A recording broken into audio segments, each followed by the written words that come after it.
O caos interno no Irã está crescendo. Fora, a pressão dos Estados Unidos continua aumentando. Nenhum navio indo para ou vindo do Irã consegue passar. E mais importante, a China e a Rússia estão aumentando a pressão sobre o Irã. Xi Jinping descreveu Hormuz como uma via navegável internacional em sua ligação telefônica com a MBS e exigiu que fosse reaberta. Lavrov pressionou Araghchi-com. O cessar-fogo deve ser mantido, mas exigiu uma garantia de passagem desimpedida para os navios russos. O estreito ainda está fechado. O pânico está crescendo. A paciência está sendo testada. De um lado, os Estados Unidos querem controle total de Hormuz. Por outro lado, China e Rússia querem acesso aos portos iranianos. Este ambiente caótico dividiu a liderança do Irã em duas e está forçando os diplomatas a escolher lados.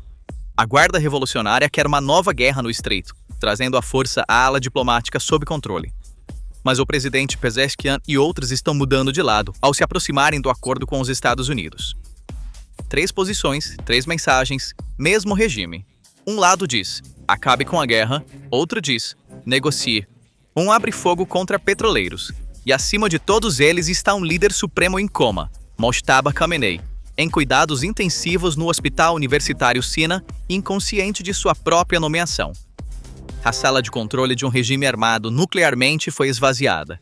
A República Islâmica está em caos. Pelo menos 3 facções estão competindo pelo controle. Eles não sabem onde estão. Trump os encurralou. Com acordo ou sem acordo, o regime está perdendo. No ponto de ruptura do regime estão 2 nomes: presidente Pezeshkian e o novo líder do IRGC, Vahid. Eles estão puxando em direções completamente opostas. Pezeshkian nunca foi a favor da guerra. Ele foi eleito como presidente reformista, e a posição do IRGC sempre foi exatamente o oposto. De acordo com o Corpo da Guarda Revolucionária Islâmica, a guerra deve continuar. O estreito deve permanecer fechado. As negociações com os Estados Unidos devem ser rejeitadas. Na visão de Pezeshkian, essa posição significa destruir o povo e o país. E a declaração que ele fez em 20 de abril caiu no regime como uma bomba relógio. Se o conflito continuar, o Irã enfrentará uma enorme crise de reconstrução. Sem financiamento, sem estabilidade de mercado, infraestrutura em ruínas. Os danos da guerra estão em 270 bilhões de dólares. A infraestrutura de aço, petroquímica e energia foi severamente atingida. As zonas industriais de Isfahan foram atingidas. A infraestrutura portuária em Bushehr e Bandar Abbas foi danificada. A moeda colapsou ainda mais este ano. O real iraniano está no seu nível mais baixo da história. E mais importante, Pezeshkian argumenta que a verdade deve ser dita ao povo. Caso contrário, a confiança no governo se deteriorará completamente. Este é o primeiro apelo aberto para enfrentar a realidade vindo de dentro do regime. E este apelo contradiz diretamente a retórica dos linha dura de continuar a guerra. Porque se você disser a verdade, não pode explicar por que a guerra deve continuar. E esta declaração foi percebida pelo IRGC como uma mudança de lado e rendição. E Pezeshkian não está sozinho. O presidente do parlamento, Ghalibaf, também líder da delegação de negociação de Islamabad, abriu fogo contra os radicais do seu próprio regime.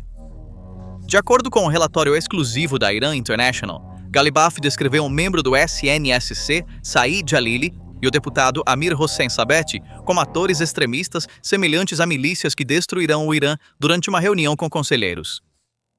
Ele disse que a televisão estatal estava sendo mobilizada contra as negociações e que os linha dura estavam sistematicamente matando qualquer acordo com os Estados Unidos. Ele expressou preocupação em ser removido de sua posição e temia que o ministro das Relações Exteriores, Araghchi, também fosse destituído. O ministro das Relações Exteriores, Araghchi, anunciou em 17 de abril que Hormuz estava aberto a todos os navios comerciais. O IRGC abriu fogo contra petroleiros no mesmo dia. A televisão estatal chamou Araghchi de estúpido. Os 2 homens sentados à mesa de negociações, Ghalibaf e Araghchi, vivem com medo de serem apunhalados pelas costas pela ala militar do próprio regime. Mas a nuance crítica não deve ser perdida aqui. Pezeshkian e Ghalibaf parecem estar se movendo para o lado do povo, mas na verdade estão agindo por instinto de sobrevivência do regime. Ghalibaf é de origem IRGC, criado em quartéis, comanda um corpo. Isso não é uma transformação ideológica, é uma estratégia de adaptação. Ele não está se voltando para destruir o regime, mas para salvá-lo ao se mover na direção que o povo deseja. Ele parece estar agindo para o povo, mas na verdade está tentando salvar o regime. não para o povo, mas graças ao povo. A diferença é sutil, mas crítica. Mas no final das contas, eles estão apontando na mesma direção das demandas do povo: paz, negociação, alívio econômico. E esta é a primeira vez que a posição de uma facção do regime coincide com o que o povo quer. Se eles não conseguirem um acordo com os Estados Unidos, a economia colapsa, o povo se revolta. Se fizerem um acordo, a Guarda Revolucionária Islâmica os derruba. E os radicais também estão infiltrando a mesa de negociações. O deputado de Teherã, Mahmoud Nabavian, um linha dura plantado na delegação de Islamabad, chamou as conversas com os Estados Unidos de sem sentido e prejudiciais. Este homem não é um representante, ele é uma bomba plantada na delegação. Ele está lá para sabotar a equipe de Galibaf por dentro. E para os radicais do IRGC, a mudança Pezeshkian-Galibaf é perigosa porque, se a facção pró-negociação se fortalecer, o monopólio do IRGC sobre a guerra se quebra. A narrativa do inimigo externo desmorona. A legitimidade de financiar redes de procuração termina. Esta é a fonte do pânico. E, acima de tudo, Mojtaba Khamenei está em coma. A aprovação que Galibaf recebe para cada decisão é imaginária, porque o homem que deveria aprovar está em cuidados intensivos. E do outro lado do pânico está Ahmad Vahidi, o homem nomeado como comandante do IRGC em 1º de março, e suas opiniões são extremamente perigosas para o povo iraniano. Vahidi não é apenas um linha dura. Ele comandou a Força Quds de 1988 a 1997, antes de Soleimani. Ele tem um histórico de bombardeios e assassinatos que se estende do Líbano à Argentina. 85 mortes no ataque ao Centro Judaico de Buenos Aires em 1994, um aviso vermelho da Interpol da Argentina. Este homem não quer negociação, ele quer guerra. Por que não é perigoso para o povo iraniano? Porque a agenda de Vahidi não é a sobrevivência do povo, é preservar o monopólio de guerra do IRGC. Se a guerra continuar, o orçamento, o poder e a legitimidade do IRGC aumentam. Se a paz chegar, a própria razão de existência do IRGC será questionada. Enquanto o povo iraniano luta contra a fome e a devastação, 270 bilhões de dólares em danos, um real colapsado, infraestrutura arruinada, o IRGC continuará seu projeto de hegemonia regional. O dinheiro fluirá para o Hezbollah, Hamas, Houthis, mas não para as próprias escolas, hospitais, estradas do Irã. Para Vahidi, o povo iraniano é uma ferramenta, não um propósito. E se o Irã se retirar de um acordo, o homem que sussurra no ouvido do líder supremo é este. E Vahidi está sistematicamente torpedeando todos os canais diplomáticos. Ele invalidou a declaração de Hormuz de Arati de 17 de abril ao abrir fogo contra petroleiros. O mesmo Ministério das Relações Exteriores do regime dizendo: a passagem é livre, enquanto o IRGC diz: passe e nós atiramos. Um ministro das Relações Exteriores de um país sendo publicamente humilhado como estúpido pela mídia de seu próprio exército, um raro sinal de colapso interno na história diplomática. Ele tentou inserir Zolgadr na delegação de Islamabad, uma tentativa de quebrar o controle de Galibaf sobre a equipe. A delegação deixou Islamabad em 11 de abril. De acordo com o relatório de 18 de abril do projeto de ameaças críticas, Vahidi e seu círculo estão conduzindo uma consolidação ativa de poder. O braço militar está se tornando mais dominante sobre os elementos civis a cada dia. E esses 4 homens, Vahidi, Galibaf, Zolgadr, Rezaei, são todos da mesma geração de quartéis do IRGC dos anos 1980. Eles têm competido pelas mesmas promoções há 40 anos. Segundo as memórias de Rafsanjani, Vahidi falhou em Kermanshah em 1988. Rezaei apresentou acusações. A polícia militar fez uma prisão. Galibaf comandou um desses corpos. Zolgadr, agora secretário-geral do SNSC, foi o antigo superior de Vahidi. Os papéis agora se inverteram. A reportagem da NBC fornece a divisão funcional. Galibaf gerencia assuntos estratégicos, negociações, diplomacia, arquitetura de acordos. Vahidi gerencia esforços táticos de guerra, linhas de frente, operações do Corpo da Guarda Revolucionária Islâmica, redes de procuradores. Pezeshkian lida com as funções diárias do Estado, mas sua autoridade real é extremamente limitada. O presidente do Irã é o mais fraco dos 4 homens que governam o país, e essa estrutura tripla, estratégia, táticas, diário, pode colapsar a qualquer momento porque as visões estratégicas de Vahid e Galibaf são completamente opostas. A classe de referência correta: Moscou, 1924, após a paralisia de Lenin. Após a morte do ideólogo fundador, velhos camaradas acertando contas pessoais sob o disfarce de sucessão ideológica. O quadro público é Velayat e Fakir. O quadro privado, 1988. Isto não é um politburo. Isto é uma reunião de colégio com armas nucleares, e o regime afirma que o povo está por trás disso. A televisão estatal do Irã, IRIB, canal Afog, transmitiu ao vivo. O apresentador Syed Hossein Hosseini e o especialista Mustafa Koshkeshem enfatizaram com gestos de mão durante um programa de 53 segundos. De acordo com centros de mídia, universidades e pesquisas, 87% do povo do Irã quer que a guerra continue. Não vamos confundir ninguém. O povo quer guerra, disse o especialista. O apresentador apoiou com maioria absoluta. Nenhum nome de pesquisa, instituição ou fonte de dados foi fornecido. A porcentagem fabricada favorita do regime. A realidade é exatamente o oposto. De acordo com a pesquisa do independente Instituto de Pesquisa Gaman, com mais de 30 mil participantes, 63% dizem que esta guerra é entre o regime e Israel, não o povo. 44% responsabilizam diretamente o regime. 33% culpam Israel. 58% avaliam negativamente o desempenho do regime. A grande maioria das pessoas quer paz, alívio econômico e mudança estrutural. A tendência em direção à mudança de regime está crescendo. Essa diferença entre a propaganda de 87% e a realidade de 63% é a medida de quão desconectado o regime está de seu povo, e a paciência do povo está se esgotando. A onda anti-regime continuou desde os protestos de Mahsa Amini. Crise econômica, inflação, desemprego e agora danos de guerra. O povo vê o regime lutando não por eles, mas apesar deles. De acordo com os dados da Gamaan, a tendência para a mudança de regime está aumentando. O movimento de Pezeshkian e Galibaf para se juntarem ao lado do povo é destinado a canalizar essa raiva antes que ela se espalhe pelas ruas, tentando salvar o regime não para o povo, mas graças ao povo. E cada centímetro que se abre entre a propaganda e a realidade solta mais um tijolo na fundação do regime. E a maior alavanca do Irã, Hormuz, agora está sufocando sua própria garganta.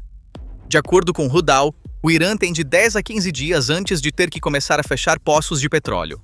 O estreito está fechado. O armazenamento está se enchendo. Fechar poços não é simplesmente girar uma válvula. A pressão subterrânea cai, ocorre dano ao reservatório. Alguns poços podem ser perdidos permanentemente. Antes do bloqueio dos Estados Unidos, o Irã estava exportando 1.850.000 barris por dia, principalmente para a China, ganhando aproximadamente 150 milhões de dólares diariamente. Essa receita agora é zero. Trump afirmou no Truth Social que o Irã está perdendo 500 milhões de dólares por dia por causa do estreito.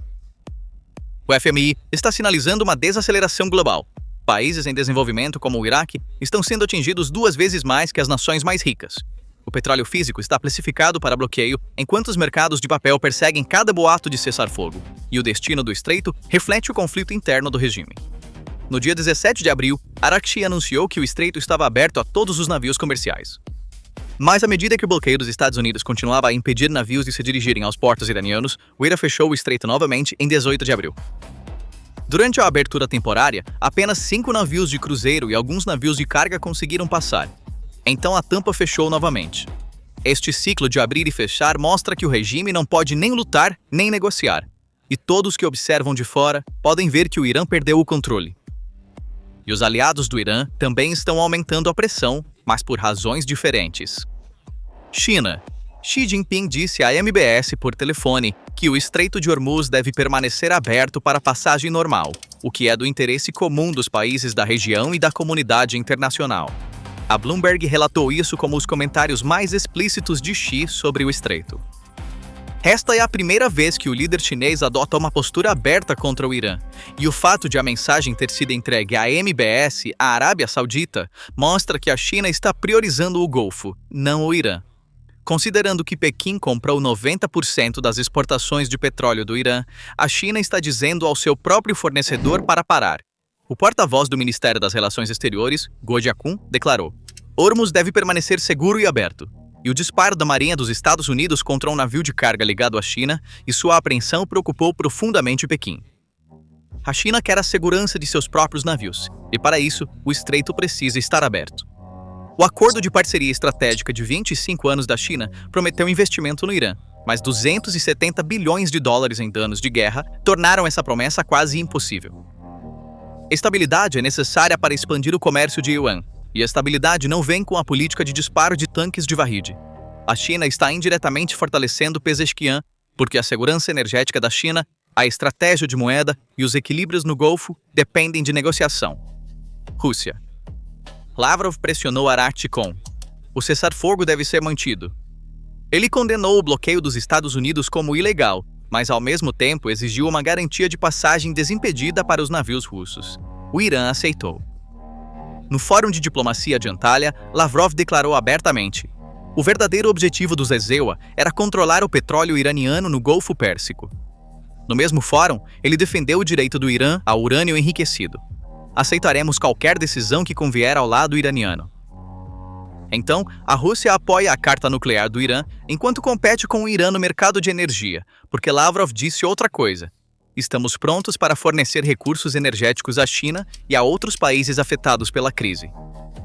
Tradução direta: a Rússia está pronta para preencher o mercado de petróleo que o Irã perdeu, lucrando com as perdas do Irã. Isso não é aliança, é oportunismo. A Rússia quer parecer ao lado do Irã, mas se beneficia do enfraquecimento do Irã. Assim, tanto a China quanto a Rússia querem a desescalada por seus próprios interesses, mas por razões diferentes.